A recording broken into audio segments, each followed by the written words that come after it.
protest against the refusal of security operatives to allow some members of their legal team to enter the courtroom. The charges against Mr. Kanu include calling for secession, knowingly broadcasting falsehoods about President Muhammadu Buhari, and being a member of an outlawed group. During the last hearing in October, Mr. Kanu's lawyers said they had an application opposing the charges, most of which refer to Radio Biafra broadcasts made outside Nigeria. The country's military considers Mr. Kanu's Indigenous People of Biafra, or IPOB, a terrorist organization.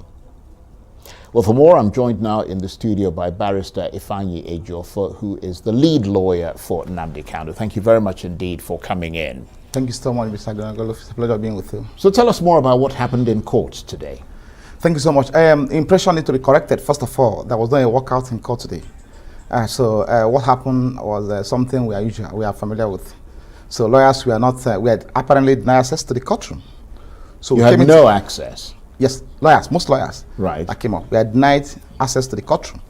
So it happened last adjournment date, and we brought this to the attention of the court. We mentioned our frustration to the court about what security agents are doing. Last adjournment date denied not only lawyers, also the media. We are not allowed to come in. So we are trying to sort it out outside the court because I narrowly escaped being lynched by my colleagues last adjournment date. So we are trying to resolve it because it's something we considered worry, because courtroom is our jurisdiction where we belong. Right. You say you were about to be lynched by my colleagues because they were not allowed. Yeah, but what's that got to do with you? Because they said I didn't kind of protest on their behalf before the court. Okay. And I told them, I mentioned to the court about their about what happened to them. Right. So this time around, I said, let me resolve it. So we are all of us. We are at the court, at door court, discussing it, trying to resolve those issues. So our bags, wig and gown, were inside the courtroom. So there was no walkout whatsoever. So, of course, you know, his international attorney from US, Bruce Fine, was here too. He has been in Abuja 5 different times to see Nnamdi Kanu. The detaining authority, the DSS, refused my access to Nnamdi Kanu. Last adjournment he was in court, and I told the court they refused my access. Then, portion to which the court also reviewed the guideline for visiting him, and which the court also authored it to include persons of his own choice, 3 persons at every given time. That order was flattered by the DSS with impunity. So, and we were at the door court discussing it.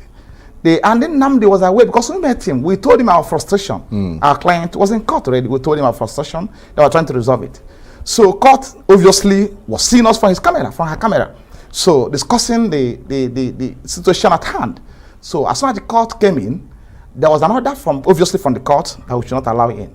That was happened. So you should not be allowed back. Not only me, other lawyers in the matter. I'm the lead counsel. Have more than 5 lawyers with me. That's extraordinary, really. That was what happened because as soon as the court came in, Nnamdi Kanu's junior brother, Prince Emmanuel Kanu, sent me a text to me. He was in court.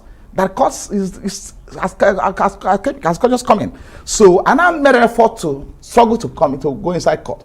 They refused me access. But could it be that the court was not happy with the fact that you were not already in court before the judge entered? The fact is that it has been a regular occurrence. It happened on 26th of July, happened last adjournment date. Last adjournment date, I protested to the court in open court about the predicament of lawyers. Lawyers is the only constituency where, court is the only constituency where lawyers belong. Nobody have the right to deny access to the court, even the SSS officials. They're not going to SSS. Yeah, but you were allowed into the court at the outset. Yes, we're in court. Of course, we're in court. Right. I've already packed my books, our bags, wig and gown, we're all inside. Yeah, but what I'm trying to understand is, I understand the point you're making about the courtroom being a place where lawyers have, the right to go into, but whatever the circumstances, your client deserves to be represented by you, and you were in court already. Thank you so much, my brother. You see, what happened today, I will tell people they want to know that it's just a function of something God exposing conspiracy at the highest level. I can say it with every sense of honesty. Because ordinarily, there is no court that will proceed in that circumstance without asking for them to call me in.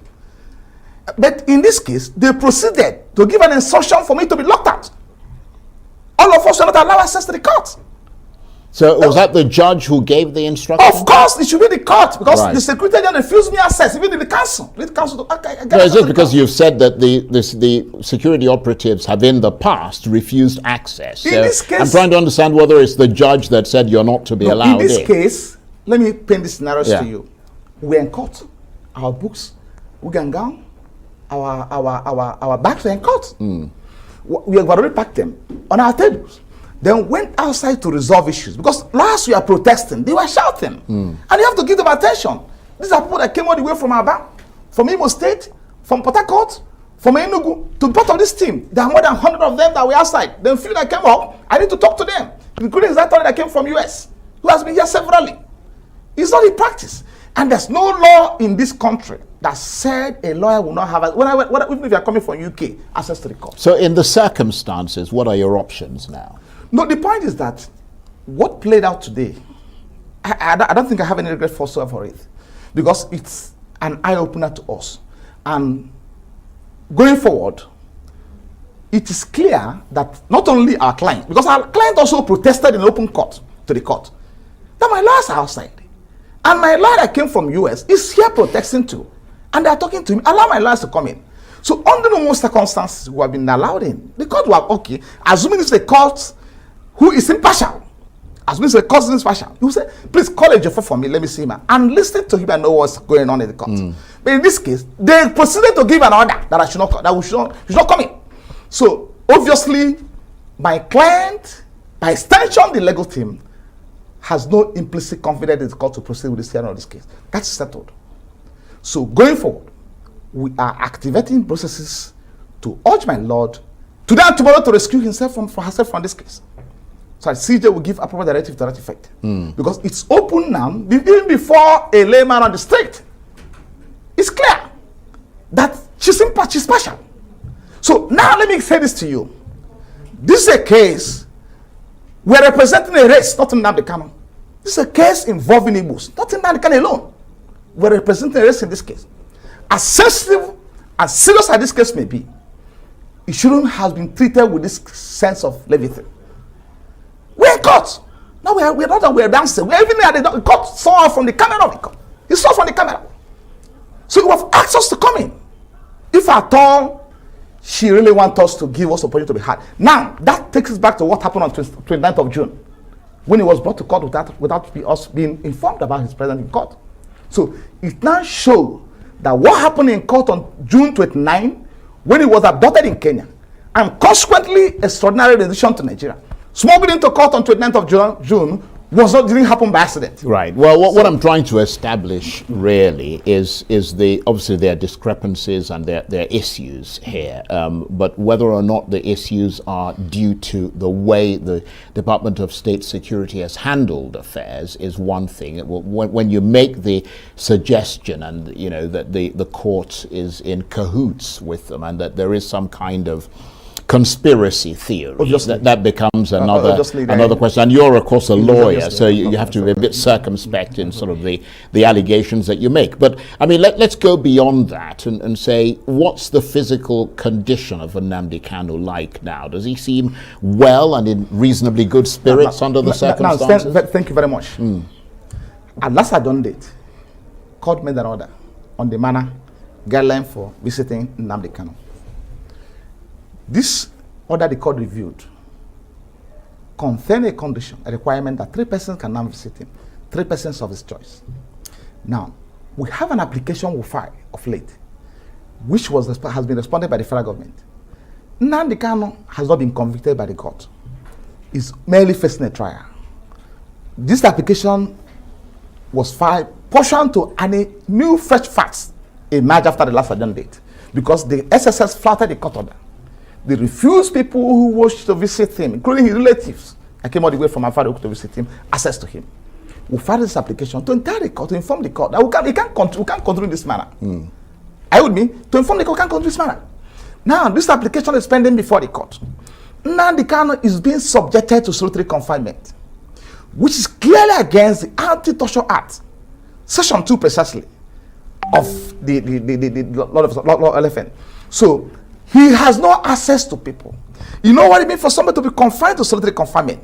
Why is daily exposed to mental torture and physical torture? You know what it means? He has access to any living object, he has access to television, access to human beings. Apart from any day we are coming to visit him, if we are allowed to see him. So he hasn't been convicted. And there's a law that says a person cannot be subjected to this kind of treatment. A law in Nigeria. And we are calling on the court to activate this law. Today, this application pending before the court, we want to move it today before the court. Apart from the fact we have an objection to the empty charge they file against him. They file for frivolous charge against him. 7-count charge. We have filed a very serious application founded on 34 grounds of objection, which was scheduled for him to be scheduled to be had today. Okay, assuming without considering to the fact that the court schedule is busy. But let me say to you and also to the world that Nnamdi Kanu's case today is the only case on the court slate in court 2 for Federal High Court today. My Lord Honorable Justice Dako has not a case in court today, requiring her to adjourn this case to January. He has not a case today. Now, we have this objection challenging the competence of the charge to the jurisdiction of the court to hear this case, to continue to hear this matter. So, and the Federal High Court, the first direction, 2013, requires day-to-day trial of persons being prosecuted by SSS. And Section 396 of the ACJL also requires day-to-day trial, assuming without considering to the fact that the court schedule is busy. The law says you must hear this case day-to-day. Why can't you adjourn it tomorrow? Why can't you adjourn it next week? Why taking the case back to January 2022? Yes, because I was going to ask you that, I mean, I'm wondering, these lengthy delays, I mean, they're likely to hurt Nnamdi Kanu more than anyone else.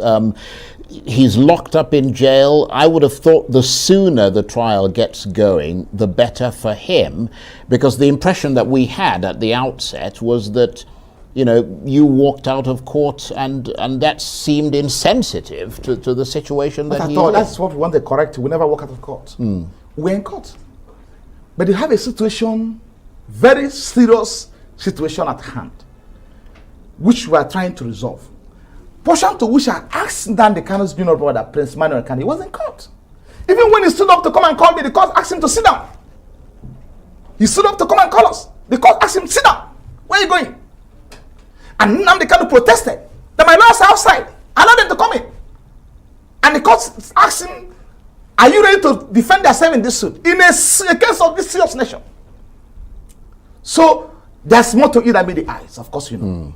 So do you see the possibility of a negotiated settlement? I mean, out of, you know, a way of getting Mr. Kanu out of his quagmire, because there's been a lot of talk behind the scenes by concerned citizens from the southeast of some kind of mediated settlement.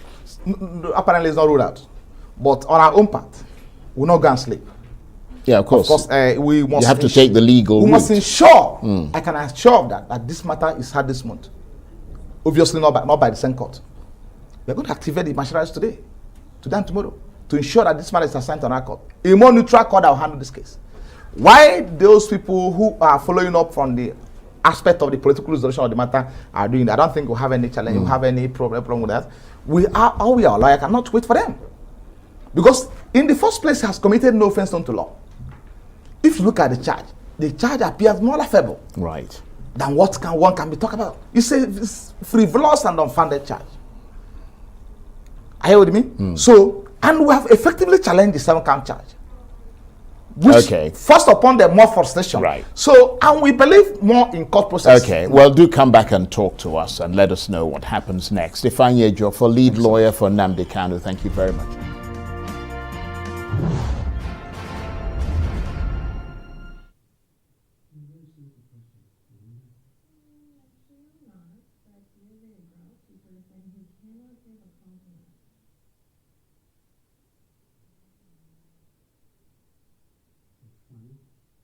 You're smart.